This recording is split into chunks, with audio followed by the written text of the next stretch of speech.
Welcome to the QB Chronicles, an SMU football podcast with Garrett Gilbert and Kyle Padron. Join former SMU quarterbacks Garrett and Kyle as they break down each week's game, offering insights from their own experiences on the field. In addition to game analysis, we'll also bring you special episodes featuring interviews with past and present SMU players, sharing their stories and perspectives. Whether you're a diehard Mustang fan or just love football, this podcast is your go-to source for all things SMU football. Pony up!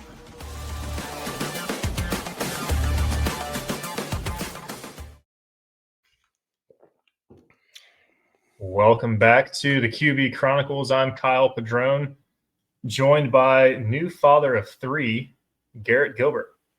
GG, how is being a father of three? Switching up from man defense to zone has been a little bit of a challenge. Fortunately, it's close to the holidays. Grandparents are in and out of town already, and so we've had some help kind of passing baby along and helping with the older kids too. So, but it's been good. We're thriving. Love it, man. Well, y'all are thriving. The SMU Mustangs and the faithful are also thriving. Ponies coming off of another big win at home, improved to 8-3 on the year, one win away from their second appearance in as many years in the ACC championship game. SMU knocks off Louisville 38-6 this past Saturday. And with a little help from our friends up in Pittsburgh, again, they are one win away, in control of their own destiny, which several weeks ago we were not saying that. We got the help that we needed, and my daughter is about to make an appearance, so please forgive us. But we are one win away thanks to our good friends in Pittsburgh and us handling business last Saturday. We have a chance to go to Cal next Saturday and clinch a berth in the ACC title game. Pretty special. Yeah, it really is. I think 2 weeks ago I gave myself a headache and my whole face was turning red trying to explain the scenarios which needed to take place for us to make it to the ACC championship game. Yep. And now the chaos. It's almost become a meme as I scroll Instagram. It seems like every few posts I get something about the ACC chaos. But it's winning you're in. And honestly, I really hope. Not that I if SMU makes it, and I don't want to get ahead of ourselves, but let's go to Cal, go to Berkeley, handle business. We'll talk about that game later, but I really hope both teams that control their own destiny win, because I feel like, SMU has a chance to be favored in the ACC title game, unlike last year, and might have a chance to punch our ticket back into the playoff for a second straight year. So again, don't want to get ahead of ourselves, but certainly exciting times. And I think more importantly speaks to what a great job this team has done. I'm a pretty emotional fan, as I watch things, and, it's either the best thing I've ever seen or the worst thing I've ever seen. And we were pretty down on this team early in the year in terms of their ability to play defense. And, it felt like the season was potentially in a bad spot after the TCU game and 2 straight losses and giving up, 1,000 passing yards a week, it seemed like. And now fast forward 2 months from that point, and, the offense had a few rough patches, certainly with injuries. And we'll get into the game, but a little foreshadowing. It was really nice to see Kevin appear to trust that ankle again for the first time in months. He looked far more like himself than he has in a while. But all that to say, it seems like this team is really gelling. And I remember at the luncheon, you and I are sitting there beforehand, talking with some of the coaches, talking with Rhett, talking with Derek King, and they kept saying this will be our most talented team, but, and there was the but, we got to get them to learn to play together. And it just took a couple games. It really did. But if you look at the last month, the win against Clemson, obviously the major setback against Wake Forest, but then the win against Miami, huge win against Miami. And then since then, they've really played good football, like really good football all across the board. Yep. And that leads me into this Louisville game, which I thought was SMU's most complete game of the year, bar none. Agreed. Yeah, just to touch, you mentioned the offensive line, the defense, where we were hypercritical really for the first several weeks of the year. And I think for the last few episodes, those have been bright spots that we've talked about. And it continued again this week versus Louisville. The defense, another outstanding performance, dominated really start to finish, only gave up 2 field goals. forced a turnover, still got pressure on the quarterback, only 2 sacks, 1 from Maizano, 1 from Isaiah Smith, 5 tackles for loss as a unit, 1 turnover, not what we're accustomed to seeing from club takeaway, but still got 1 on the board there. But just a dominant performance, only gave up 228 yards total, 100 passing yards, 128 on the ground. So just another stellar defensive performance. The team has started to gel on that side of the ball. Clean game on the special team side of things. And then we'll jump into the offense. But to your point, a true complementary game of football. Offense did their job, put up 38 points, 485 yards of total offense. You touched on Kevin. That bye week was huge for him and a lot of other guys too to get healthy. But you could tell he was more explosive, creative as ever. Rhett seemingly involving him in the running game from the get-go, and then obviously he runs and he slides and he gets up and he kind of hobbles a little bit. And I kind of thought, oh, here we go again. But he continued to fight through it. And I thought it was evident to me that felt much better for him. And I'd also like to point out, you just kind of ran through the stats there. Louisville's not like a bad football team. They in fact, they were a really good football team as of 2 or 3 weeks ago. And I know they were missing their quarterback, and that, the USC transfer, the Southern Cal transfer, Miller Moss, had been playing really well for him this year. But this team had, they're sort of reeling now, having lost 3 in a row, although, both the other 2 games were really close, and then SMU just absolutely dominated them all up and down the field. But, this team beat Miami, kind of dominated Miami. The score was 24-21, but dominated them. They lost a close battle to Virginia. And other than that, they beat Pitt. So they've played, call it the class of the ACC. All the 4 teams still vying for the ACC title game, and they have been, very competitive. And again, I know they were fighting some injuries, but another thing I'd like to point out that I was super impressed by watching the game, and I'm just going to pull up the stats here real fast. 9 of 13 on third downs. I would venture to guess, take it back to whoever in the world we played in non-conference. I would venture to guess that was by far and away our best third down total of the year. I thought it was really, really, really sharp. And those third downs, I always say this, they were converted on first and second down by not being in 3rd and 10. They were converted on being in 3rd and 4, and you have so many more plays that you can run on 3rd and 4 than you can run on 3rd and 8, or any longer than that. So a really nice job by the offense, all told. Just like you said, thought we ran the ball well. Kevin had his best game passing the ball in quite a long time. We were clean, protected the football, averaged 5 yards a carry. There were some penalties, and actually it was kind of made me smile to watch Rhett's interview at the end of the third quarter. They're coming into the fourth quarter, and they asked him about, what SMU's done to, whatever it is, kind of dominate the game. And instead of answering the question, he was like, I thought he was going to curse on TV. He was like, we got to quit doing stupid stuff. Like I'm so tired of this. And he's right.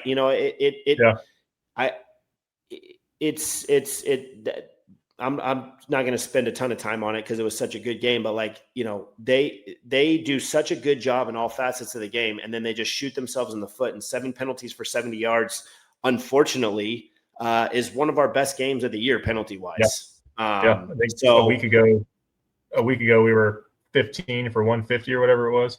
Yeah, and just so we're making sure we're talking about the same thing. These aren't like strain penalties wherein you're just blocking a guy a little too long and you get called for a holding, or, even maybe pushing the whistle and you get called for an unsportsmanlike. Like these are well after the whistle penalties where guys feel like they got to send a message or something. I don't know. I was never very good at talking smack or, whatever happens after the whistle. I'm not quite witty enough to come up with anything. So I don't fully understand that portion of it. I'd go into a 4 or 5 sentence tirade, and then by then the play clock's running down. Using a lot of big words. Yeah. Well, yeah, exactly. And so it never worked very well. So I don't really understand that. But I know that obviously it's part of the game, but there has got to be a point in which I will shout out Romello Brinson. He had a couple of big catches, and we didn't see any of the the CeeDee Lamb, pushing the celebration to the brink of what's appropriate. He just, he kind of went about his business, and I thought he played a good game.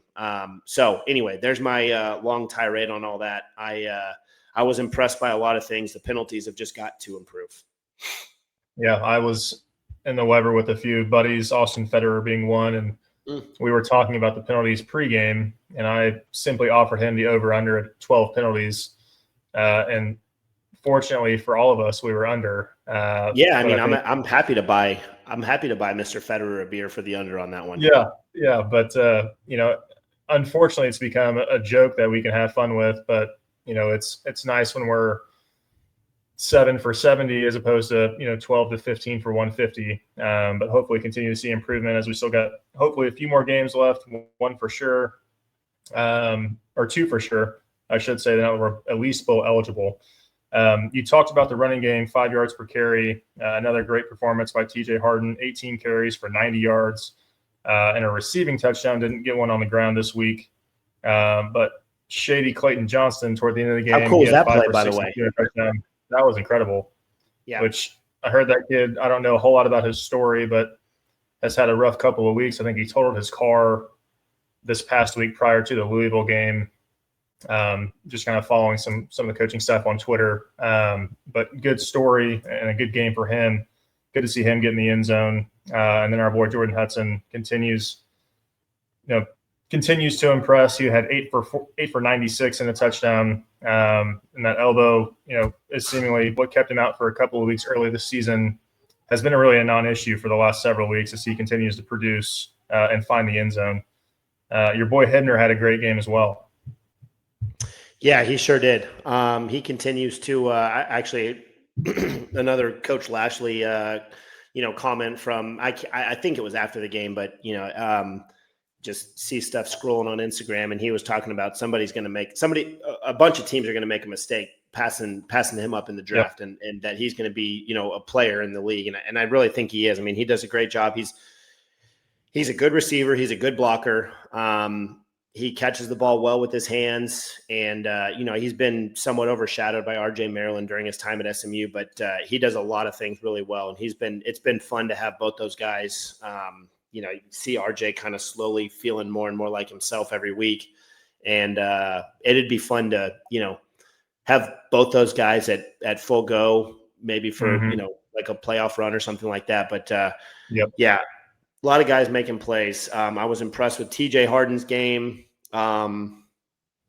It felt like they couldn't tackle him. He's been this year. He's kind of been like a, like carry of 2 yards, carry of 3 yards, carry of 4 yards, carry of 2 yards, and then like a 15 or 16 yard run rate. And it felt like he was running straight downhill the other day. And it says he averaged 5 yards. It felt like he got 5 yards on every single run. He ran really well. I'd still like to see some more Derek McFall. I really like seeing him with the ball in his hands. He started the game off and then didn't have a ton of carries after that. Obviously, go with the hot hand with TJ. And then what more can you say about Jordan Hudson? I mean, the catch on the fade, he gets involved in the screen game where he's running guys over to pick up first downs, and then he gets rewarded with the fade ball where Kevin kind of put it up where only he could get it, and he kind of went. I mean, he went through pass interference to go up and get the ball and make a strong catch with his hands. So another really strong game from him. I was impressed with that. Again, all in all, just a really, really solid performance. Yeah, it's good and bad part of what we're doing here is when they play such a clean and complete game, there's not a whole lot to talk about. But we'll jump on Kevin, just to piggyback on what you said earlier about the quality of game he played, how clean it was, how productive it was. One thing that I noticed was really on 2 corner routes. There was one in the first, I guess they were both in the first half, but just the timing of getting a ball out of his hands, the receiver's still at the top of his route before he even breaks, the ball's coming out, and he's throwing it to a spot, let him run under it. I was really impressed with his anticipation this week. And then just, with him being healthier, that bye week last week seemed to be super helpful. He looked more explosive, got him on the naked, scored a touchdown. And then the play where he's creating in the pocket and flips it to TJ, just doing what Kevin does. So, can't say, compliment the kid enough. Kevin's had a hell of a year. I'm glad he's healthy going into this last final stretch of the season here with the game at Cal and then hopefully the ACC championship and beyond. But it's good to have a healthy team late in November going into December with a lot to play for, and excited to see what he and the rest of the team can do with what they have left. Who's your player of the game this week? My player of the game for the first time in a while, Kevin Jennings. Pretty straightforward. I think you touched on all the points, but he played a really, really clean game. He was 15 of 16 at one point.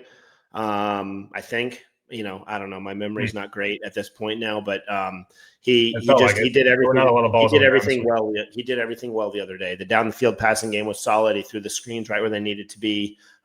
He was making plays with his feet, extending plays, and Sam Macho was on the call. And I don't generally love listening to defensive linemen talk about quarterback play.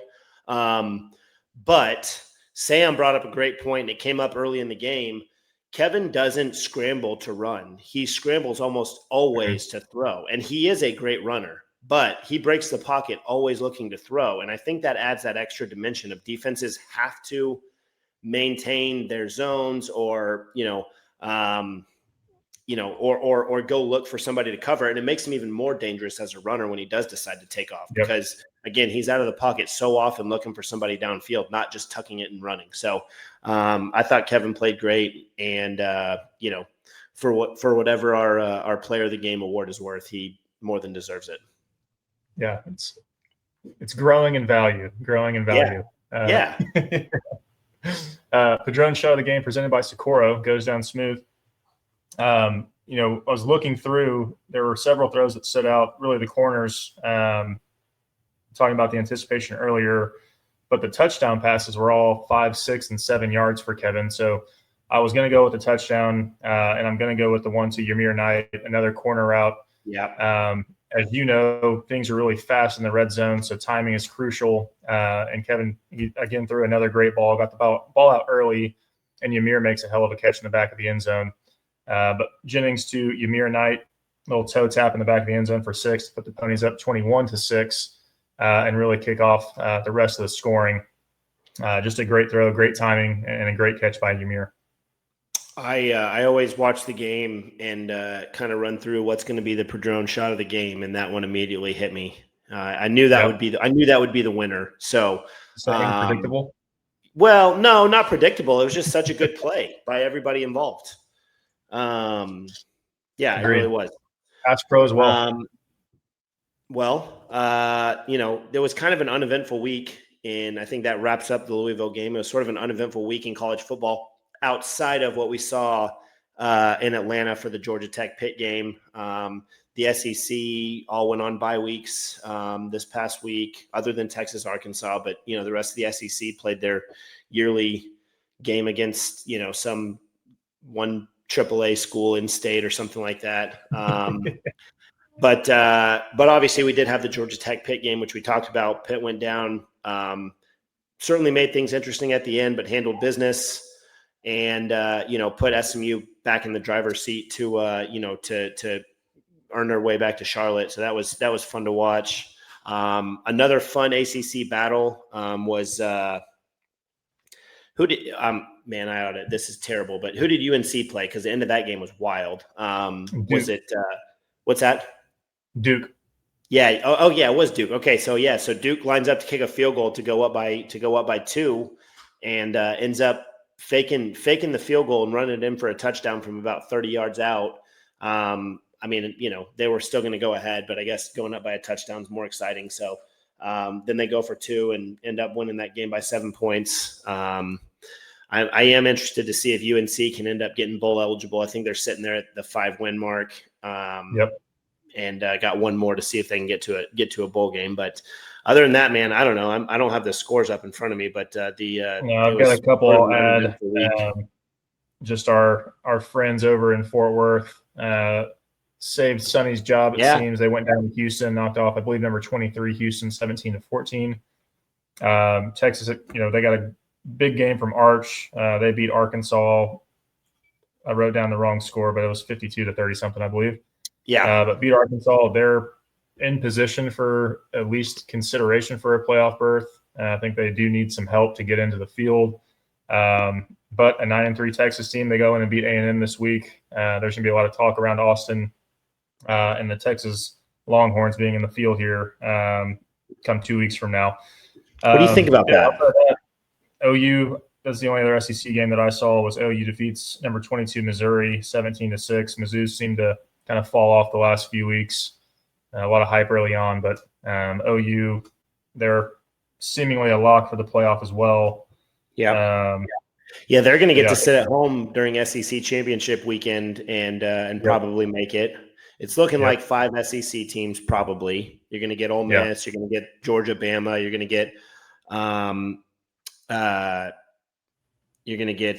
get Texas A&M, and then potentially who's the fifth one? Gosh, I had this up earlier. Anyway, you're going to probably get 4 or 5 SEC teams. You got 3 or 4 Big Ten teams with Oregon, Ohio State, and Indiana. And then you've potentially got a group of 5 team, or you do have a group of 5 team, and then you've got the ACC and the Big 12 champs. So Tech probably, I guess, unless there's maybe a spot for BYU if they were to beat Tech in a rematch, right? Yep. So it's going to be. I mean, there's only a couple spots that teams that are available. Because a lot of these teams kind of have locked berths up. And it's only. I don't think Oklahoma can probably, or like Texas A&M. Even if they lose to Texas, they're probably going to go because they lose to Texas, they miss out on the SEC championship. It's somewhat low drama in some of these areas, but this will be fun next weekend with rivalry week, and I'm excited about what things are looking like for the ACC. But speaking of, you got Georgia Tech going to number 4 Georgia. I think we should all be Yellow Jacket fans this week, just for some conference love. SEC gets a lot of bias, so it'd be good to see Haynes King go out and beat Georgia. That was a great game last year in Athens. They fell a little short, but it'd be good to see them go knock off number 4 Georgia. Got the big game. Number 1 Ohio State goes to Ann Arbor, take on Michigan. Just an ACC fun game to watch would be number 13 Miami at Pitt. Some conference championship implications if and only if SMU and Virginia were to lose. Number 14 Vandy, Diego Pavia goes to Knoxville, take on Tennessee. And then the Iron Bowl, number 10 Bama goes to Auburn. So a lot of good games. And then one that is interesting to me, if we were to make the playoff, I think we would probably be slotted to play either Tech or Ole Miss. And what could be Lane's last game on Friday, the Egg Bowl. We'll see what decision he makes, either come back or to leave potentially for LSU or Florida. But that Ole Miss team could be coachless in the playoff. Would be interesting. Yeah, that could be pretty interesting. You could have that situation. The only other one I've seen is Oregon as a potential ACC champion matchup. So there's a lot to watch in terms of shuffling of playoff spots and rankings and all that sort of stuff. And I will say I think this is a better setup where the top 4 teams, regardless of conference champion, get the buys, and then you've got 5 through 8 hosting 9 through 12. So we'll talk more about the playoff next week. Obviously, if and only if SMU can handle business in Berkeley, home of the Fighting Gail Gilberts. But we'll see you guys for a Pat and Go preview here shortly. That's all I got, KP. I love it. Thank you all for listening. We'll be back to you soon with the Pat and Go. Until then, pony up. Pony up.